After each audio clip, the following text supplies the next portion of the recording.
हे पा हे कशी सरकत चालू झाली. चिखल एका याच्यात व्हायचा, मग चिखलाचे परत अजून थोडं 2 नंबरचं पाणी, मग चांगलं पाणी दाखव बाई, नाही तर माणसं म्हणतील घाण पाणी हे दिलंय. काय मग 3 नंबरचं पाणी, आणि जुड्या बांधल्या का मग परत 4 नंबरचं हे स्वच्छ हे पाणी बदलून घ्यायचा.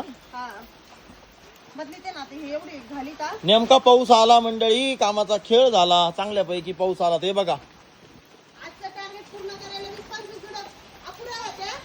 पाऊस चालू आहे, इकडं काम चालू आहे, डोंगर झाकलाय. आता तर नाही चालेल.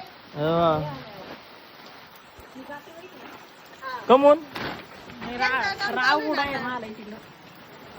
आले होते बाजरीचे कणसं. टार्गेट नाही पूर्ण झाला आज.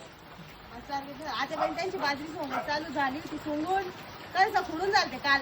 पण दुपारून गोळा करायचं तर दुपारी आज आलं, म्हणून आज सकाळी यायचं होतं. आज सकाळी ऊन पडलं, त्यांना वाटलं आता काय ऊन पडेल दुपारी जाता येईल. वावरात येऊन टेकल्या आणि पाऊस चालू झाला. त्याला आता घेते धुवून. पण पाऊस चालू असताना लोणीला कसं जायचं का आता? हो हो, करू काहीतरी. जाऊ घोमटे घेऊन. मिळ भाजी का मिरकायची का? गायांना चालत नाही ना भाजी. नाही चालत.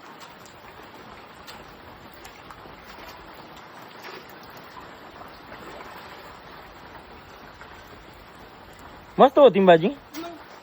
याची स्वच्छ धुतली का बांधणाऱ्याला पण माहिती तशी आपण भाजी धुवायचं बंद केलं बरं का. म्हणजे आत पाणी जातं बुवा, काही जणांचं म्हणणं होतं, फक्त बुडकं धुवायचो ना आपण. पण आता चिखलानं भरल्यामुळे धुवावं लागत ती. हे पा चिखल. रियांदा होईल डायरेक्ट रियांदा. चलो टपाटप आवरून घेऊ आणि निघू. हा आता येऊन काढण्यावर आहे ना निघायला.